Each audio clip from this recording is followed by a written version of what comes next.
This is The Big Picture, an official television report of the United States Army, produced for the armed forces and the American people. Now, to show you part of the big picture, here is Master Sergeant Stuart Quaid. To the Army, firepower is a magic word. In war, it is the force which helps determine the outcome of battles. And in peace, its threatening potential stands as a discouraging obstacle to any would-be aggressor. Artillery, the king of battle, for several centuries the primary firepower resource of armies, hammered many victories over the Axis nations in World War II. 5 years later, North Korean communists felt the penetrating force of artillery firepower once again. The tremendous destructive effect of rocket was demonstrated in combat. Rocket development soon opened a new era with the guided missile. In today's Army, the tactical use of missiles is a reality. Mobile artillery weapons capable of massive concentrated firepower, such as was barely dreamed of in World War II, can now be used to support ground troops of the new pentomic divisions. Divisions which have been reorganized to meet the demands of warfare on the fluid atomic battlefields of the future.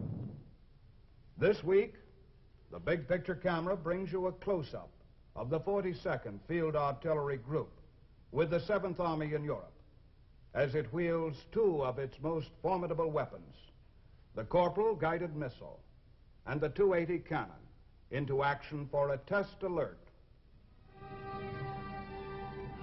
Artillery firepower once meant only smooth-bore cannon, clumsy iron and brass tubes, slow to reload and only as accurate as the gunner's eye.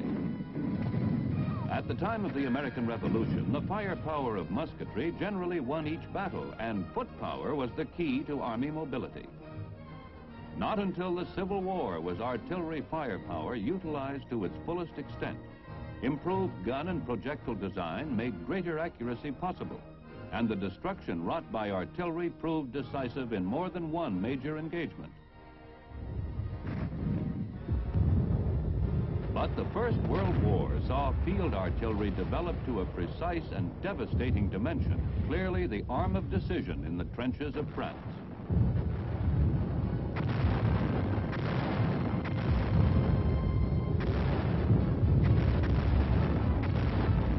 Firepower could be more efficiently directed by telephone, and the giant field guns of both armies churned up the soil of Europe for 4 long years.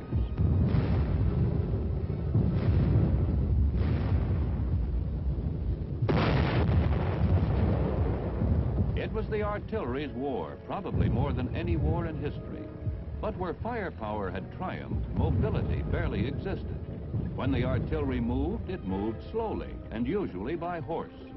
Gasoline-driven vehicles were still young and couldn't always be counted on to drag the heavy weapons from one battle position to the next. The horse was slow, but he was dependable. With his help, thousands of large field pieces were moved up to deliver the greatest concentration of firepower the world had ever seen.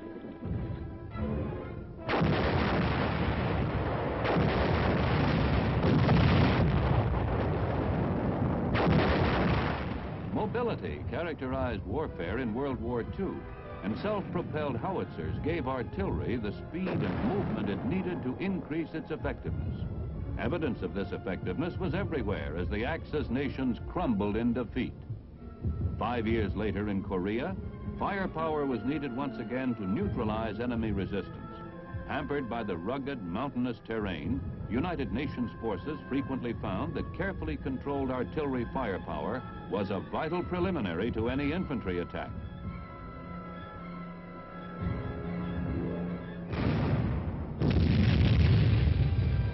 A walking barrage could be used to help neutralize a hill before the assault, creating a situation which close fighting infantry would then follow up and exploit. The cost of this concentration of firepower was high, as thousands of shells were often needed to saturate or destroy a tactical objective. Today, an Army unit such as the 42nd Field Artillery Group in Germany tactical weapons of enormous firepower potential are in regular operational use. Before a field exercise, the staff and NCOs of the 42nd are briefed on the particulars of the group's mission, how to move their huge 280mm cannon and corporal-guided missiles to a simulated combat zone for action against an imaginary enemy.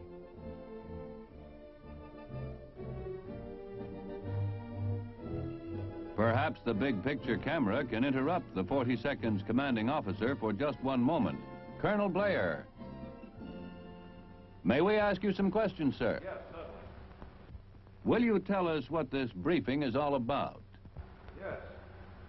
I have my staff assembled here to acquaint them with my concept for the employment of 1 battalion of 280mm guns and 1 battalion of corporal-guided missiles, which are being used in support of an Army Corps in an attack against an imaginary enemy. Just what is the composition of the 42nd Field Artillery Group? The 42nd Field Artillery Group is composed of 4 battalions of 280mm guns and 3 battalions of corporal-guided missiles. Each battalion of the corporal has 1 firing battery with 2 erectors and 2 launchers. Each of the 280mm gun battalions has 3 firing batteries, each firing battery with 2 guns. Without revealing anything confidential, could you give us some more facts on these weapons, Colonel? The 280mm gun, when mounted on its 2 transporters, rolling down the highway, weighs approximately 85 tons. But in spite of this ponderous weight, it is amazingly agile and extremely maneuverable, as has been proven many times since the guns have been over here in Germany. They have been employed on maneuvers and field training exercises throughout Germany. As an example, just last week, one of our battalions just returned from an 800-mile round trip to our large firing range in the extreme eastern portion of the West German zone. Likewise, the corporal missile battalions have been used on many maneuvers and field exercises and are equally maneuverable. These weapons are here today, ready for battle. Today, tomorrow, next month, or any time in the future. Thank you very much, sir.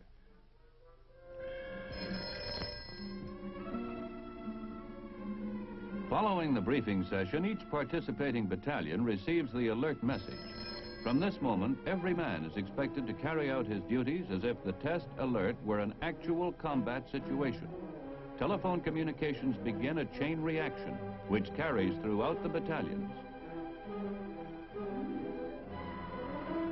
The men of the 601st Field Artillery Missile Battalion are the first to tumble out of their barracks and rush to the vehicles which will carry them to a pre-arranged rendezvous, a point in a simulated combat zone many miles away. Each of these soldiers is a trained specialist who serves a particular function in handling and launching the corporal missile. They are the most advanced artillerymen in the world, and it is their responsibility as a unit to get their weapons into action efficiently and on the shortest possible notice.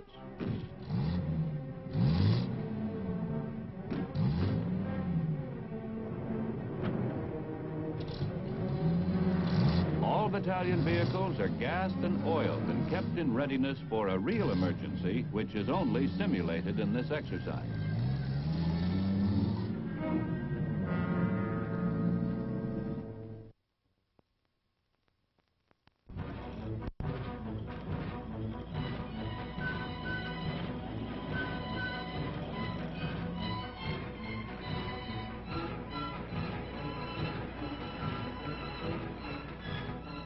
There are many factors essential to the success of a modern army, and mobility is certainly one of the most important.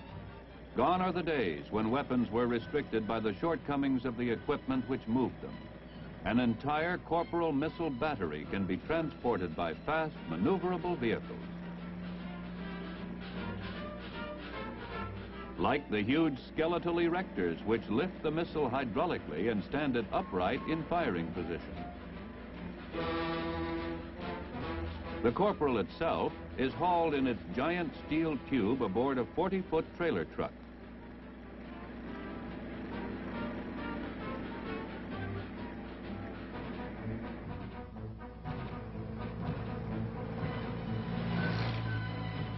Electronic equipment which will help plot the missile's trajectory before firing, and the radar which will track it to its destination, are all part of the team vital to the accomplishment of a successful mission. Even though these huge weapons are designed to be fired from many miles behind the actual battle lines, they must be mobile. From the open highway, elements of the 601st Missile Battalion move speedily through one of the small country villages along the route to the assigned rendezvous point a few miles from the Rhine River.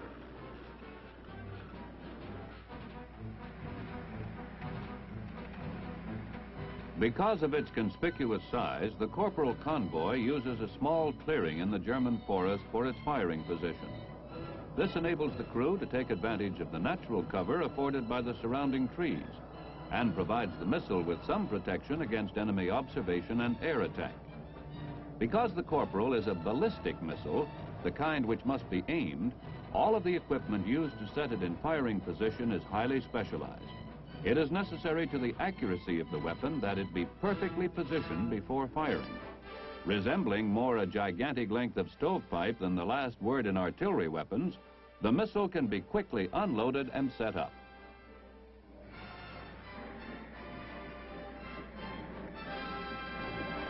Like the pieces of an enormous puzzle, the skeletal steel bed on which the Corporal will stand is also unloaded and assembled by the missile man of the 42nd. The entire structure is simply designed for fast handling under combat conditions and can be assembled completely in a few minutes by an experienced crew such as this. Weather data is vital to the best performance of the Corporal. In order that all of the correct settings may be made on the missile's flight instruments, as much as possible should be known about the upper atmosphere through which the missile will pass on its way to the target. The weather balloon with its tiny cargo of instruments is tracked by radar. Camouflage nets are used to blend the equipment in with its surroundings, while each man in the firing battery sets about his specific task in readying the Corporal. Emerging from the missile tube, its giant scabbard, the missile must be fueled and run through a series of checkout tests before it can be fired. Although the Corporal has never actually been fired in any European exercises, the crews participate regularly in maneuvers such as these to stay in a constant state of readiness. Once each year, Corporal battalions are rotated back to the United States, where they actually do practice fire their weapons at the Oro Grande range near Fort Bliss, Texas. The Corporal is temporarily housed before being put through the last-minute checkout. Like a great aerial hunting dog on an electronic leash, the Corporal is wide-ranging and sensitive. Every precaution must be taken by its crew to see that it is capable of pedigreed performance.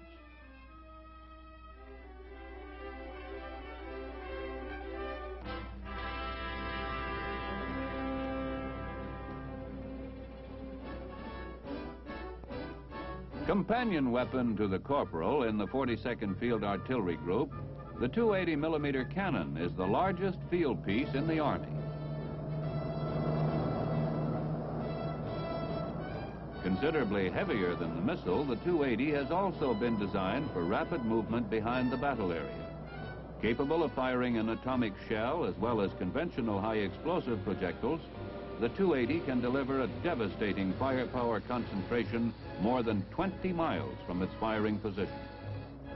Because of its weight and length, it is steered separately from tandem cabs at the front and rear. Telephones link the drivers. Brakes and throttle on the 85-ton unit are controlled by the lead driver. There are a dozen cannon batteries in the 42nd Field Artillery Group, and each of them regularly takes part in field and firing exercises. These monster guns can be emplaced and put into action quicker than any other heavy artillery piece now in use. With precision and skill, the GI drivers handle their 84-foot responsibility as if it were no larger than a milk truck as they park on the banks of the Rhine. With the help of a French manned landing barge, The artillerymen are able to move their piece across one of the world's most formidable rivers. A Rhine crossing was planned for some of the 42nd's batteries in order that the crews might broaden their experience in handling a ticklish logistics problem with the gigantic cannon and its attendant vehicles and equipment.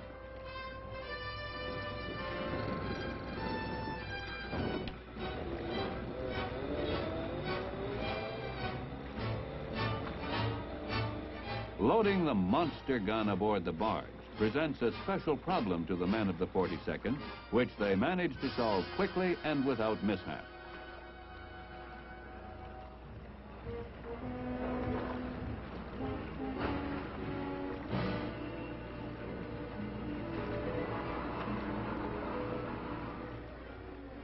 In the history of military movement, the Rhine has figured as an asset and an obstacle.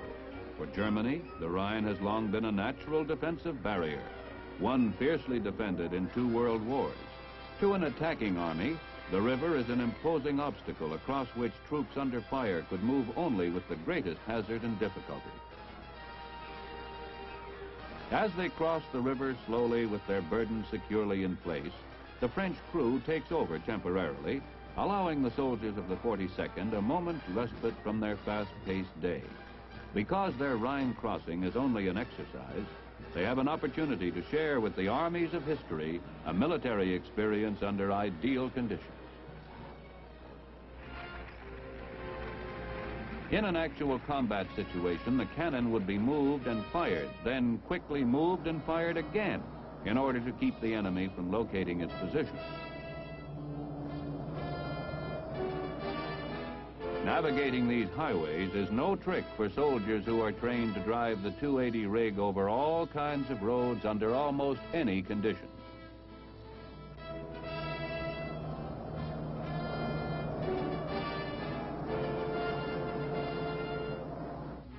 As they approach the designated emplacement area, the equipment turns off the road to enter a secluded forest sector. All vehicles disperse to pre-assigned positions before the gun is unlimbered. Batteries of the 280mm cannon battalions can have their weapons in position and firing within 4 minutes after they receive a troop commander's call for fire support.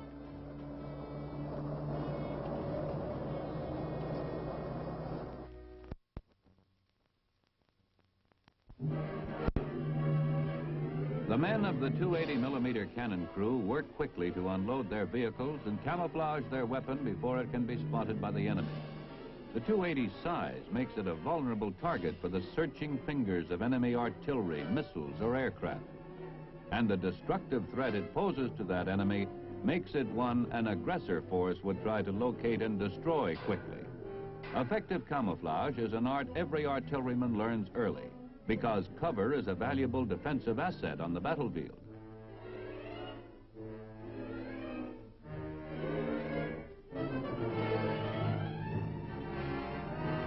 Even in this mock engagement, the eyes of the enemy are open and sharply watchful.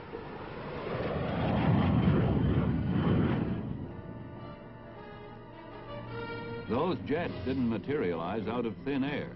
Planes need a forward base, and that base is now one of the tactical targets of the 42nd. The aggressor's eyes must be destroyed before the gun position is spotted and the gun itself attacked.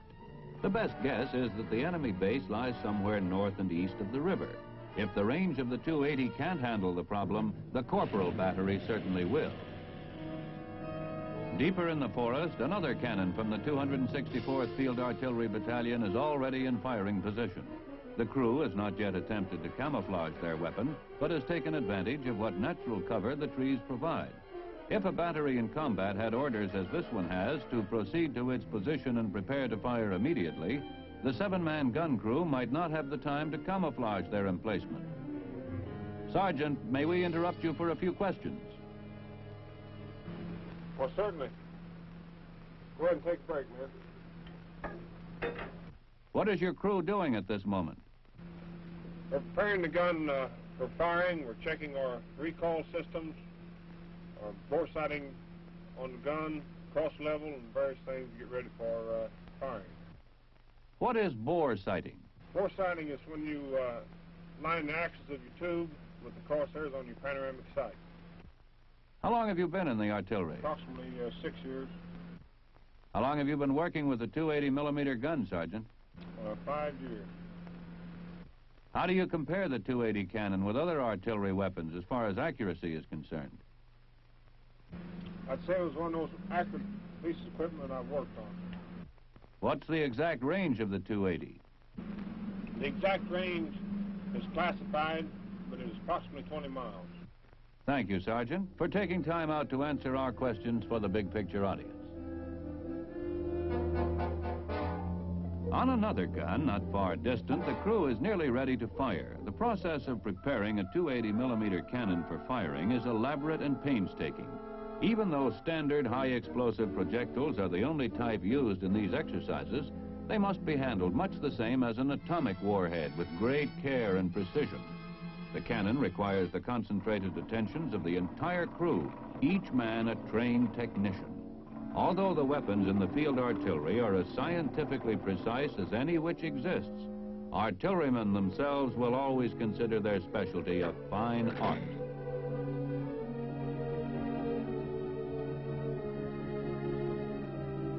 They will do the back work as well as the brain work demanded by such a monstrous weapon, and they take a special pride in the excellence of their performance. The competition between battalions is high, and that between firing batteries and individual gun crews even more spirited.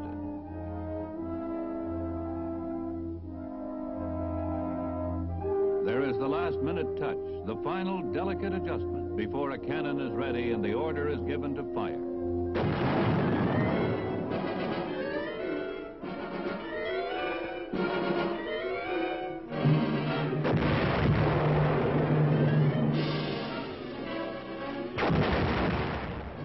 The 280s are right on target. A short distance away at the missile firing position, the corporal receives a pre-firing check.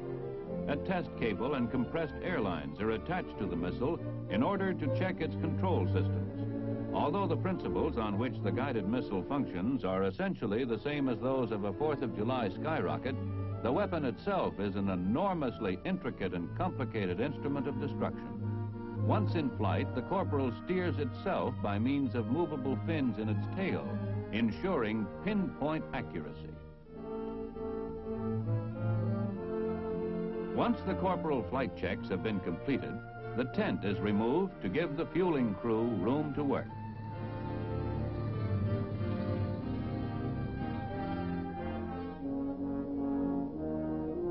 Fueling is a hazardous and complicated operation, and the artillerymen truly look as if they belong among the spacemen of the future in their strange protective clothing.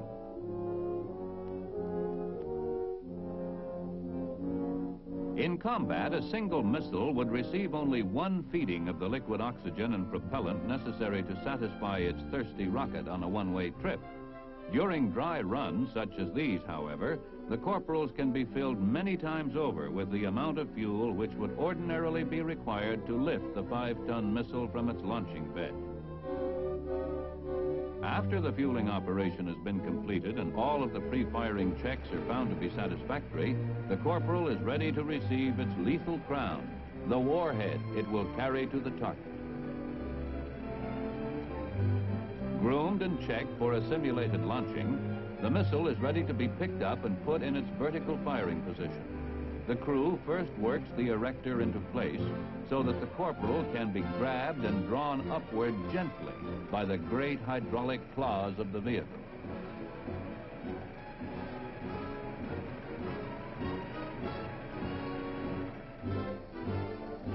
While the firing battery prepares the missile, other pieces of equipment, such as the radar which will track its flight path, are already in action. Upright, the corporal stands as high as a 3-story building. The crew members of this particular missile battery are almost ready to go, now that their weapon is securely in place on its portable platform.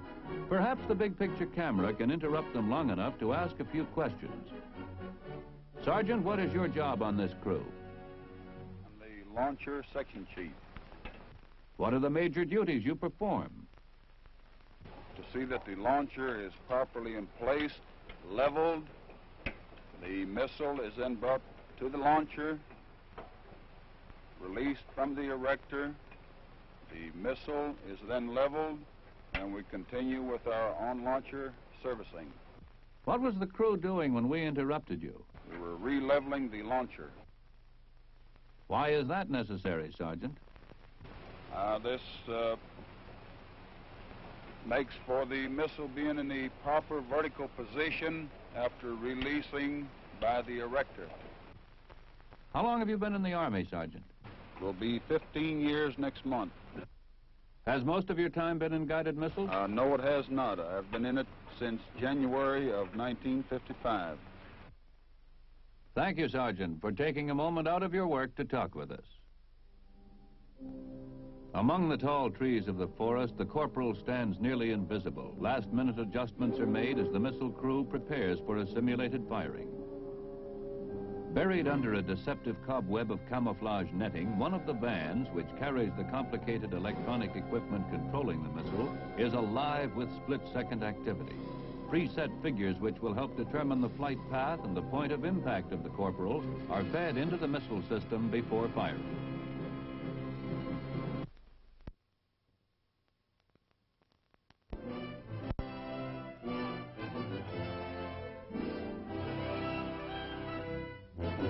Once the men clear away from the weapon, the countdown goes out from the officer in charge, and the members of the missile crew tense expectantly as they await the firing order.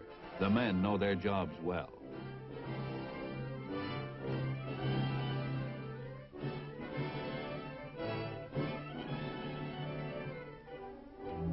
Every movement is a duplicate of the real thing until the instant of firing. For the actual firing of the corporal, the missile men must wait until their next live exercise at the Oro Grande range back home. There, at the press of a button, the corporal is fired.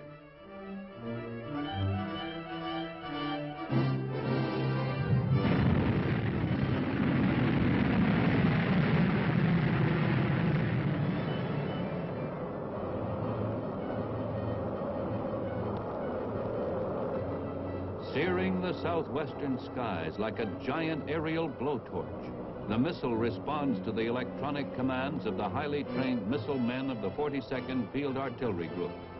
The corporal may travel 50 miles above the earth before it turns and plunges down upon its target, delivering a devastating punch from space, a concept of the future in your Army's artillery today.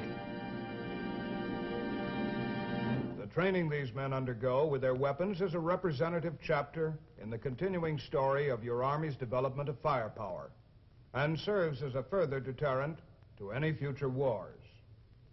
Now, this is Sergeant Stuart Queen, your host for The Big Picture. The Big Picture is an official television report for the armed forces and the American people. Produced by the Army Pictorial Center. Presented by the United States Army in cooperation with this station.